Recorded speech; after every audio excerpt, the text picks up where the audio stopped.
बेटे सभी में बोलते हैं, क्या करें इस जन्म में अंग्रेजी भी सीख ली। अब बोल लीजिएगा। अंग्रेजी में बोल। हिंदी में? अच्छा, हिंदी में बोला। उसके लिए कुछ ना कुछ घटना अंदर होनी चाहिए, कुछ हैपनिंग होनी चाहिए। यह आज सवेरे बताया था आपसे मैंने। दूसरी और एक बात बहुत जरूरी है कि परमात्मा की और आत्मा की उपलब्धि अगर एक दो लोगों को ही हो, सिलेक्टेड लोगों को, और सरसामान्य इससे अगर अछूते रह जाए तो इसका कोई अर्थ ही नहीं निकलता। परमात्मा का भी कोई अर्थ नहीं लगने वाला, ना इस संसार का कोई अर्थ निकलने वाला है, इस क्रिएशन का भी कोई अर्थ नहीं निकलने वाला। ये उपलब्धि सर्वसामान्य की होनी ही चाहिए। अगर ये सर्वसामान्य की न हो और बहुत ही सिलेक्टेड लोगों की हुई तो वही हाल होगा जो सबका हुआ। जो ऐसे रहे उनको कभी किसी ने माना नहीं, और मानने से भी क्या होता है ये बताइए मुझे। समझ लीजिए कोई गड़बड़ राजा है, तो राजा है अपने घर में, हमसे क्या, हमको तो कुछ मिला नहीं, हमको भी तो कुछ मिलना चाहिए, तब तो उसका मतलब होता है।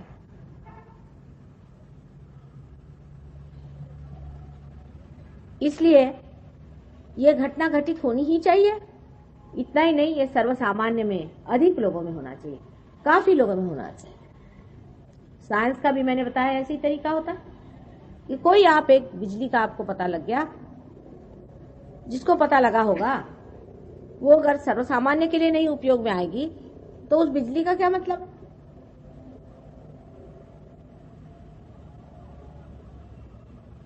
आज जो सहयोग की उपलब्धि है, सहज तो कितने सालों से चले ही आ रहा है। जब से सृष्टि बनी सहज ही बनी है सृष्टि। जैसे एक बीज होता है और उस बीज के अंदर उसके अंकुर बने रहते हैं, सब चीज उसके अंदर बनी रहती है, सारे नक्शे उसके अंदर बने रहते हैं, जितने भी उसके अंदर से पेड़ निकलने वाले। उसी प्रकार इस सृष्टि का सारा नक्शा ही माइक्रोस्कोपिक पहले ही से बना हुआ, और वो सारा बना हुआ खिलता हुआ चला रहा है सहज से ही। सहज माने सह यानी आपके साथ, और ज माने पैदा हुआ, आप ही के साथ ये चीज पैदा हुई है।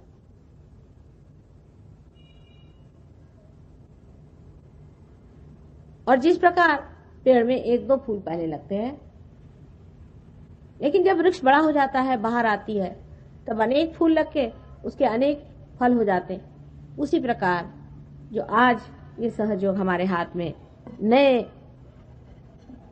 आयाम में, डायमेंशन में खड़ा हुआ है, वो सर्वसामान्य के लिए है, असामान्य के लिए नहीं। इसलिए पहले तो अपने दिमाग से बात निकाल देना चाहिए कि हमें कैसे होगा भाई, हम तो इसके योग्य हैं भी या नहीं है।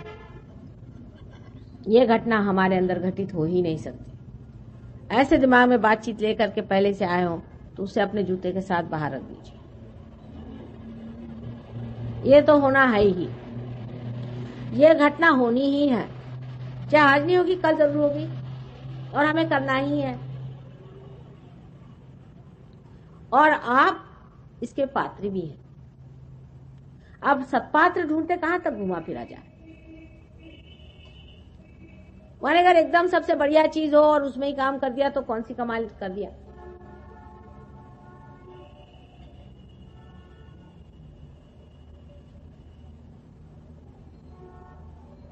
सो ये कभी नहीं सोचना कि ये चीज हमें होगी ही नहीं। पहली बात तो ये, इस मामले में कोई भी नर्वसनेस हो तो उसे पहले निकाल दीजिए, क्योंकि हम तो मेहनत करेंगे और ये चीज होगी।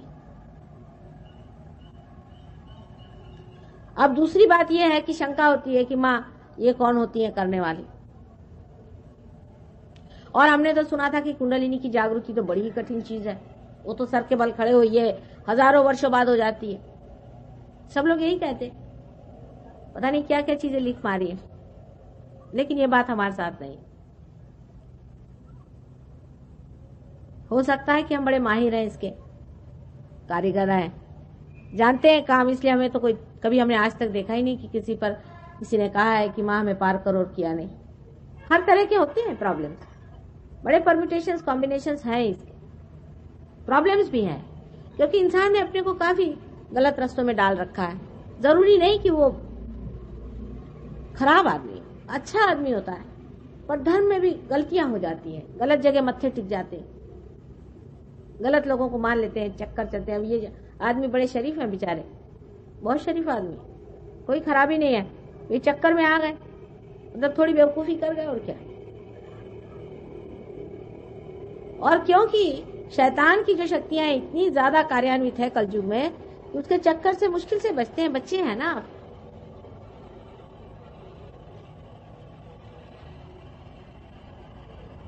हजारों की कुंडलिनियां हमने जागृत करी है और आपकी भी कर सकते हैं, इसमें कोई शक नहीं। लेकिन अगर हम कर सकते हैं तो इसके लिए आपको हमसे नाराज होने की भी कोई जरूरत नहीं। आज सवेरे ही मैंने बताया था कि घर में इसके कारीगर है तो कर लेते हैं, आप अगर इसके कारीगर, हमसे अगर कोई कहे इसे ठीक करे तो हम तो नहीं कर सकते, इसका मतलब कोई हम नीचे नहीं हो गए ना ऊंचे नहीं हो गए।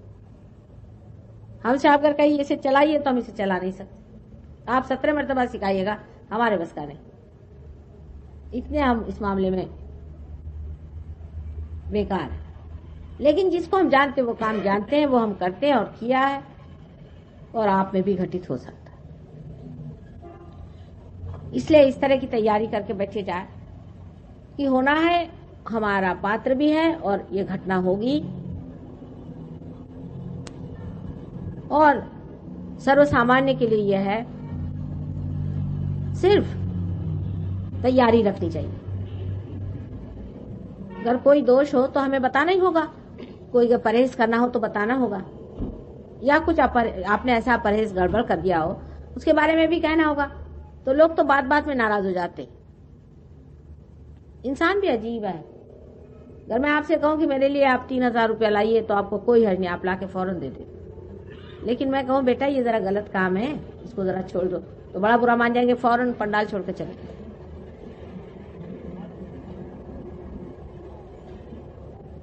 तो हम तो माँ हैं, थोड़ा बहुत बताना भी पड़ेगा, उसका बुरा नहीं मानना, पहली बात।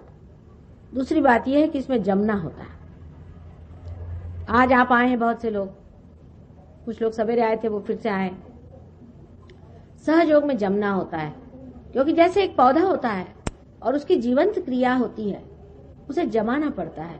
पहले ही जैसे ही बीज अंकुरित होता है तो कितना कोमल होता है सारा कुछ मामला, उसको बहुत संजोना पड़ता है, संभालना पड़ता है। फिर जब पेड़ अच्छे से जम जाए तो फिर चाहे कितने भी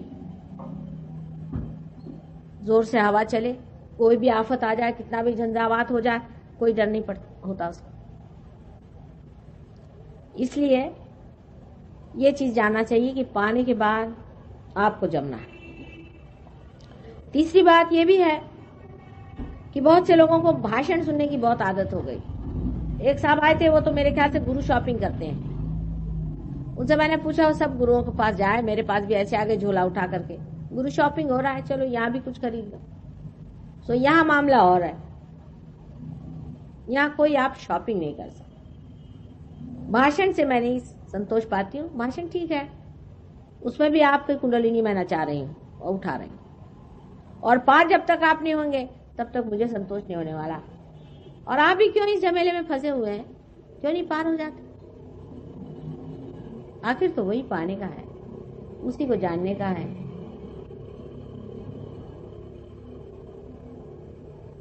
लेकिन सहयोग इसीलिए नहीं जमता है कि लोग चाहते हैं कि माँ को पैसा दे दो, कुछ तो भी करो, ऐसा वैसा कुछ करा दो, छुट्टी करो। हरे गुरु ऐसी करते हैं, माँ को आप यहाँ पैसा नहीं दे पाते। माँ को आप जीत नहीं सकते जब तक आप पार नहीं हो और उसमें जमे नहीं। ये दो चीज होती है, लोग नहीं चाहते, वो सोचते हैं भाई चलो ये तो मेहनत की चीज है। पार होते वक्त तो कोई आपको मेहनत नहीं करने की, उस वक्त नहीं, पार होने के बाद आपको जमना पड़ता है, और जमना चाहिए। समय आ गया है, ये समय की पुकार है, और इस समय की पुकार में अगर आप अपने को जागरूक न करें तो बड़ी मुश्किल होगी, बाद में बहुत बड़ी मुश्किल होगी, वो मैं आपको बताऊंगी। दूसरी बात यह भी है कि सहयोग में लोग जमते नहीं, उसके बाद बीमारियां हो जाती हैं। उसके बाद वो मेरे पास आते हैं और कहते हैं माँ हमें ठीक कर दो। सहयोग में आने के बाद लोगों ने डॉक्टरों के दरवाजे बंद कर दिए, उनके घर नहीं जाते आप। सब तरह से ठीक हो सकता है, पर एक बात है कि अपने को जानने के बाद अपने में उतरना पड़ता है, समरस होना पड़ता है और पूरी अपनी शक्ति को इस्तेमाल करना होता है। ऐसे वैसे लोगों के लिए सहयोग नहीं है। जो कोई होएगा माई का लाल, वही माई से पाएगा। ये मैं पहले आपसे बता दूं, आप बुरा नहीं मानना। तुकाराम ने कहा है, ये रया गबाड़्याचे काम नो है। कोई कोई पट्टी के वही सहयोग में उतर सकते हैं। अब थोड़ा सा आपको मैं कुंडलिनी के बारे में बताती हूँ, जो कि मैं कौन सा लेक्चर लालो तो तुम्हें कौन सा काल आता है पूर्वीचं 2 वर्षापूर्वीचं काल तो फार झालं सगळं। तो अब हम यहाँ समझ 5 दिन हैं और 5 दिन में कुंडलिनी के बारे में पूरा हम आपको बता रहे हैं। कल से आप थोड़ा कागज पेंसिल भी ले आइए तो आप नोट भी कर सकेंगे बातें जो मैं बता रही।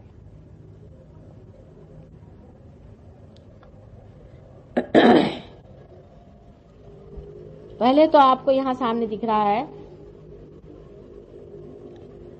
ये परमात्मा ने हमारे अंदर पूरी तरह से यंत्र बनाया हुआ है। अब यंत्र जैसे हम संसार की चीजों को देखते हैं, उस तरह का ये मरा हुआ यंत्र नहीं है, जीवंत यंत्र है। और जिसे सुरति कहते हैं वही कुंडलिनी है। आखिर हम जो मानव स्वरूप है वो किसी न किसी चीज के बूते पे चल रहे हैं ना। इस आंख को देखिए तो कितनी कमाल की चीज है। सारे शरीर का चलन वलन कितना एफिशिएंट और कितना सुंदर है। सारी सृष्टि की रचना कितनी खूबी से की हुई है। ये सारी चीजें कोई न कोई ऐसी शक्तियां हैं जो गुप्त है। वो गुप्त इसलिए है कि हमारा जो ग्रोस अटेंशन है, हमारा जो जड़ चित्त है, वो उसे नहीं जान पाता। उसके लिए सूक्ष्मता आनी पड़ती है। ये सूक्ष्मता पाना ही सहयोग का लक्ष्य है। इस सटलनेस में उतरना ही सहयोग का लक्ष्य है, जिसे कहते हैं कि आपा को पहचानना, आत्मा को पहचानना। जैसे मैंने आज सवेरे बताया आपसे कि आत्मा को पहचाने बगैर आपका भ्रम टूट ही नहीं सकता और आप परमात्मा को जान ही नहीं सकते। जो कुछ भी आप उसके बाद में जानते हैं वो ज्ञान मात्र है, बोध नहीं है। बोध आत्मा को जानने के बाद होता है। इसलिए आत्मा को पहले जाना जाएगा, उसके बाद सारी बातें समझ में आ जाएंगी। अब ये जो कुंडलिनी है, ये पूरा जो यंत्र है, इसको मैं समझाती हूँ और फिर कुंडलिनी भी बताती हूँ कहाँ है। पहले तो जो उठा तो जरा उठा,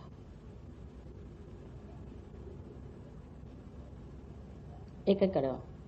ये जो लेफ्ट हैंड साइड में आप देखिए कि सर के राइट हैंड साइड से जो शक्ति हमारे अंदर गुजर के नीचे में उतरती है लेफ्ट हैंड साइड में, ये शक्ति से हमारा अस्तित्व है, एग्जिस्टेंस है। ये सूक्ष्म शक्ति है, ये हमें दिखाई नहीं देती। ये हमारे सर से निकल के और हमारे रीढ़ की हड्डी में गुजर के और नीचे तक आती है। ये आंखों से ऐसे दिखाई नहीं देती, लेकिन जब रियलाइजेशन होता है तब आपको एक एक शक्ति मैं दिखा सकूंगी। इस शक्ति का वहन करने वाली नाड़ी को हम लोग ईड़ा नाड़ी या चंद्र नाड़ी इस प्रकार का। ये सूक्ष्म शक्ति जब बाह्य में अपना आविर्भाव करती है, जब इसका एक्सप्रेशन होता है, मैनिफेस्टेशन होता है, तो हमारी लेफ्ट सिंपैथेटिक नर्वस सिस्टम इससे बनती है। ये हमारे एग्जिस्टेंस की, हमारे अस्तित्व की शक्ति है। और जब ये शक्ति सुप्त हो जाती है तो हमारी मृत्यु हो जाती। इसीलिए इस शक्ति को लोग संहार शक्ति भी कहते हैं। संस्कृत में इस शक्ति को महाकाली शक्ति कहते हैं।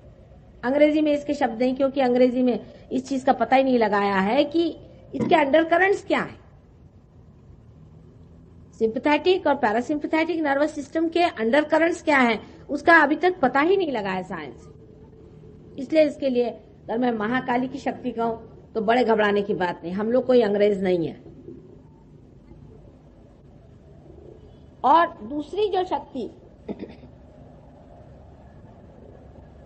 हमारे अंदर लेफ्ट हैंड साइड से गुजर करके और राइट हैंड साइड पे आ जाती है,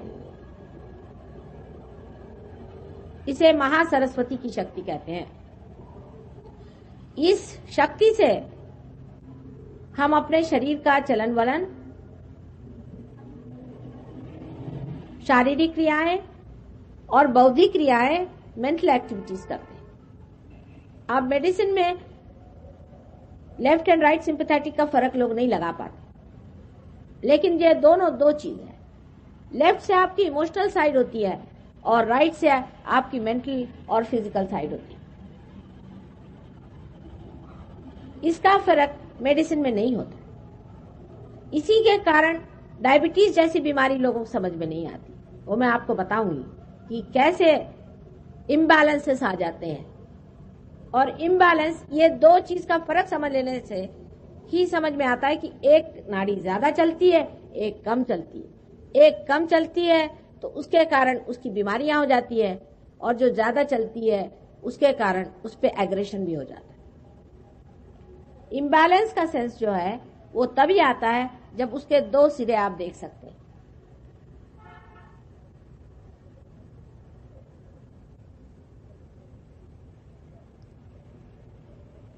सो राइट साइड में जो शक्ति है उसका वहन करने वाली जो नाड़ी है उसे पिंगला नाड़ी कहते हैं। इसको लोग सूर्य नाड़ी भी कहते हैं।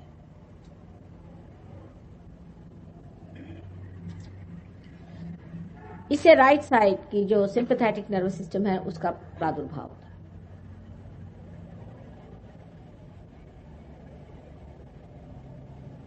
इसके बीचों बीच जो आप एक देख रहे हैं नाड़ी है, इस नाड़ी को सुषुम्ना नाड़ी कहते हैं।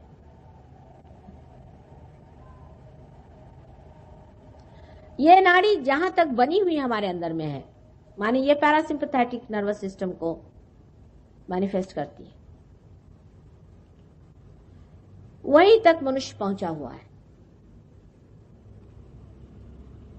अब जो कुछ हम लोगों ने आज तक हासिल किया हमारे उत्क्रांति में, इवोल्यूशन में, अमीबा की दशा से इंसान की दशा तक, वो सारा हमारे सेंट्रल नर्वस सिस्टम में है।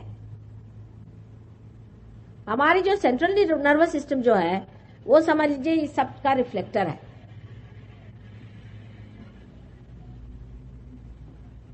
वो हमारे कॉन्शियस माइंड में है।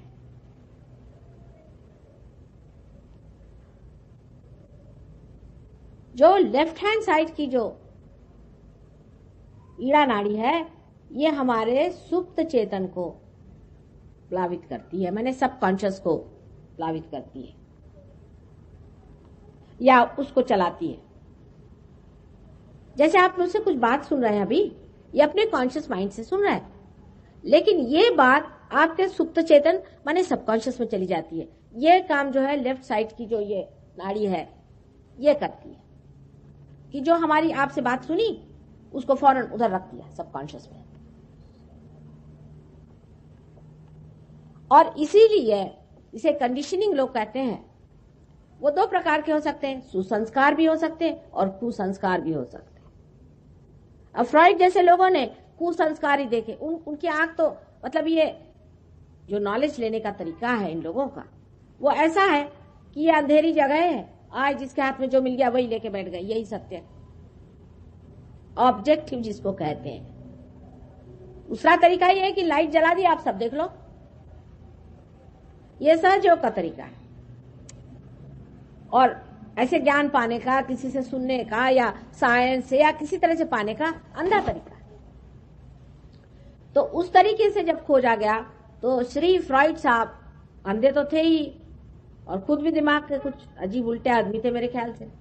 उनके बारे में तो क्या क्या गंदी बातें लोग बताते हैं। उन्होंने पकड़ लिया एक इसको और इसी पे काम किया और वो कहने लगे कि जो कुछ भी आप इस तरह से किसी को मना करते हैं कि ये नहीं करो, वो नहीं करो, ऐसा नहीं करो, वैसा नहीं करो, उसे कंडीशनिंग हो जाता है, उससे आदमी जो है फ्री नहीं रहता। पर उन्होंने ये नहीं सोचा कि अगर किसी आदमी को किसी चीज को मना नहीं करो तो दूसरी नाड़ी उसकी बलवती हो जाएगी। पहली नाड़ी से सुपर ईगो हमारे अंदर बनता है। पहली जो नाड़ी है ईड़ा नाड़ी, उसे सुपर ईगो बनता है कंडीशनिंग से। और जो दूसरी नाड़ी है ईगो की, जो नाड़ी है जो कि राइट हैंड साइड की है, उसे ईगो बनता है। यानी आप अब सरकारी नौकर हो गए साहब तो आप किसी से ठीक मुंह बात ही नहीं करते। कुछ लोग मिनिस्टर साहब से मिलने गए तो वहां एक साहब बहुत उछल कूद कर रहे थे, बेचारे देहाती लोगों को समझ नहीं आया। तो उन्होंने पूछा कि भाई बात क्या है? कहले तुमको पता नहीं मैं पिए हूं? कहले भाई पहले ही बता देती क्या पी कर आए, हम काश बात से बात करते। तो ये चढ़ता है ईगो। ये इनकी समझ में नहीं आया फ्रॉइड साहब के कि लेफ्ट साइड को आप जब काटेंगे तो दूसरी साइड चढ़ जाएगी और ईगो खोपड़ी पे चढ़ जाएगा, सुपर ईगो पे। ईगो और सुपर ईगो इस तरह से हमारे सर में है। अब ईगो सुपर ईगो थोड़ा समझा दें, क्योंकि आप लोग कोई मानस शास्त्र के नहीं, भगवान की कृपा से। मानस शास्त्र में भी इसे माना गया है ईगो और सुपर ईगो को। जिस तरह से कि समझ एक छोटा बच्चा माँ से अपने दूध पी रहा, आनंद में बैठा, आनंद में है। उसके बाद माँ ने उसको उठाया, दूसरी तरफ ले जाना चाहे तो उसका ईगो जागृत हो गया कि ऐसा क्यों किया। तो माँ ने डांटा कि नहीं बेटे ऐसे नहीं करो, तो उसका सुपर ईगो जागृत हो गया। इस तरह से हमारे अंदर ईगो और सुपर ईगो के जैसे बलून जैसी चीज हमारे सर में इस तरह से इकट्ठी हो जाती। ईगो की सामने से लेकर के यहां तक और सुपर ईगो की पीछे से इस तरह से। अब ये दोनों जब जम जाती हैं यहां पर आकर ठीक से, तभी हमारा सर का जो फॉन्टेनेल बोन का हिस्सा है ये बिल्कुल कैल्सिफाइड हो जाता है, बिल्कुल पक्का हो जाता है, तालू भर जाती है। तब हो गया, तब आप हो गए, आप हो गए, आप हो गए, सब छूट गया, सब अलग हो गए, सबके अपने अपने शेल बन गए। जैसे अंडे के शेल बन जाते हैं ऐसे इंसान के भी शेल बन जाते हैं। वो इसलिए बनाए जाते हैं कि उसके अंदर इंसान पूरी तरह से अपनी स्वतंत्रता को पहचाने, उसका ठीक से उपयोग करे। उसको उपयोग करने के बाद वो समझे कि कौन सी चीज ठीक है और कौन सी बुरी। बहरहाल आदमी पे पूरी तरह से छोड़ा हुआ नहीं। बड़े बड़े संतों ने संसार में अवतार लिए और आपको समझाया कि ये धर्म है, ये नहीं करो, ये करो। वो क्या सब पागल थे? हम लोगों ने तो उनकी जाति अलग बना के उनको किनारे बिठा दिया, सवेरे से शाम उनको नमस्कार करना, काम खत्म। अपने जीवन में उनकी बात सुनना हमारे लिए व्यर्थ है। आखिर उन्होंने क्यों कहा था?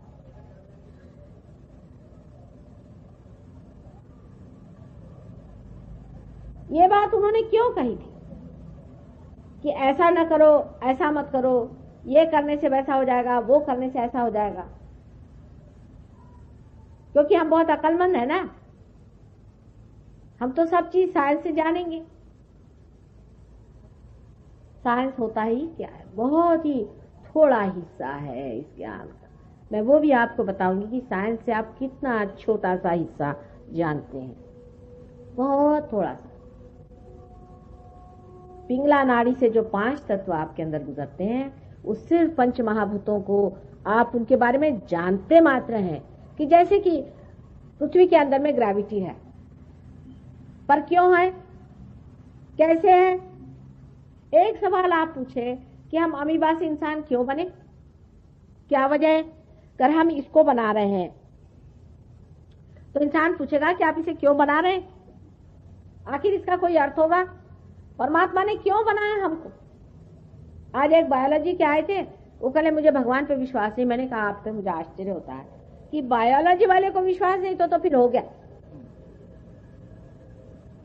बाकी तो जड़ तत्व से काम करते हैं। कम से कम जो आदमी बायोलॉजी में है उसको तो सोचना चाहिए कि कितने खूबसूरती से मनुष्य को बनाया भगवान ने, और इतने छोटे टाइम में बनाया है कि बड़े बड़े बायोलॉजिस्ट हैरान है कि लॉ ऑफ चांस से तो आदमी बन ही नहीं सकता था, ज्यादा से ज्यादा एक अमीबा बन जाता।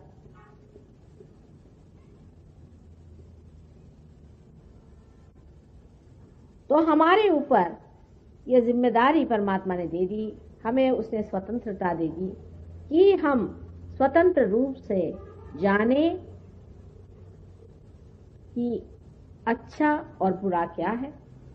और जब हम अपने स्वतंत्रता में परमात्मा को स्वीकार करें तो वो आपको ये वरदान दे कि आप उसे भी जानें।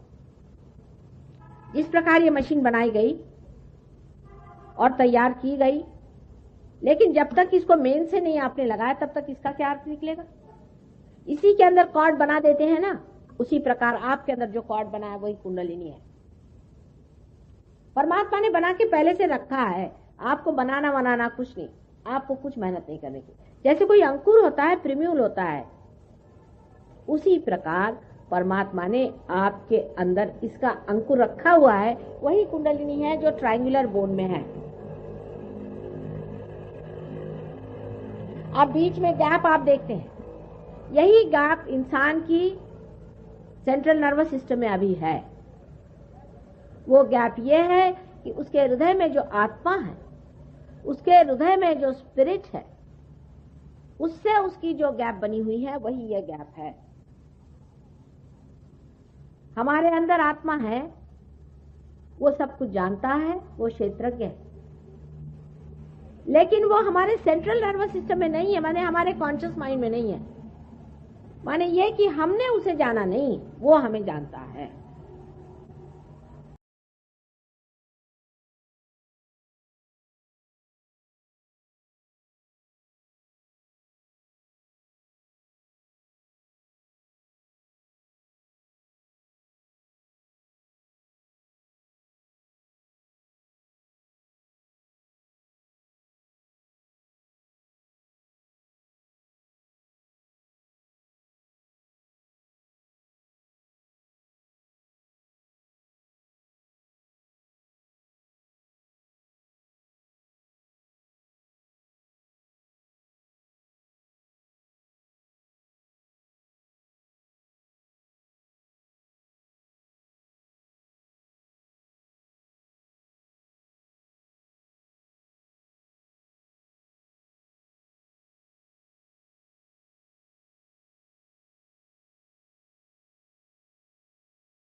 जय श्री माता जी।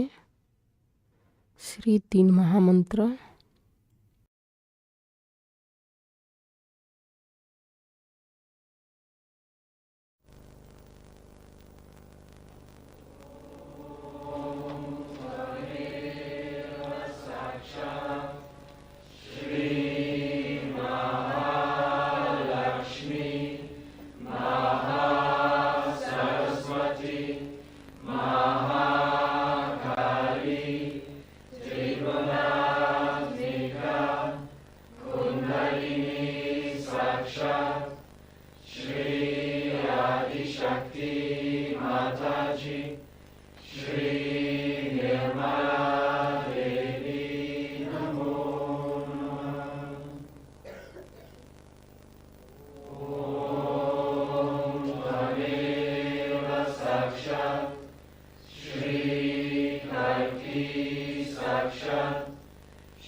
May God bless you.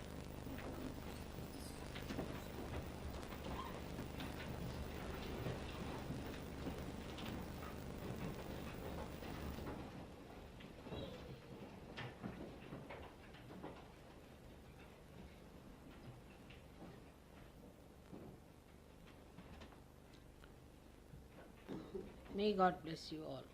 May God bless you all. May God bless you all.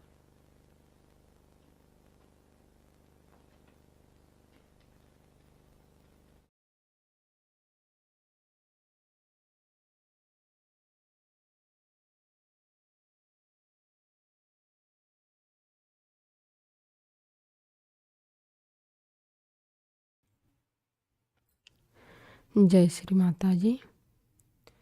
हम सब प्रार्थना अर्पित करते हैं। परम पूज्य श्री माता जी, आज का ध्यान हम आपके श्री चरणों पर समर्पित करते हैं। परम पूज्य श्री माता जी, हमें सामूहिकता में प्रस्थापित कीजिए। हमें आत्म परीक्षण करने की क्षमता दीजिए। श्री माता जी, कृपा करके हमारा क्रोध कुसंस्कार नष्ट कीजिए और हमें संतुलन में प्रस्थापित कीजिए।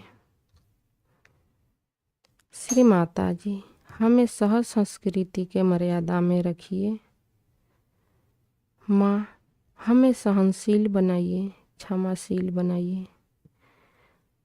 परम पूज्य श्री माता जी, हमें प्रेम और करुणा की शक्ति से आशीर्वादित कीजिए। श्री माता जी, आप हम पर निरंतर प्रसन्न रहिए। माँ, हमारी प्रार्थनाओं को स्वीकार कीजिए और हमें आशीर्वादित कीजिए। श्री माता जी, आपके सुंदर श्री चरणों पर हम हृदय से कोटि कोटि नमन करते हैं, कोटि कोटि नमन करते हैं। माँ, स्वीकार कीजिए। अनंत कोटि नमन।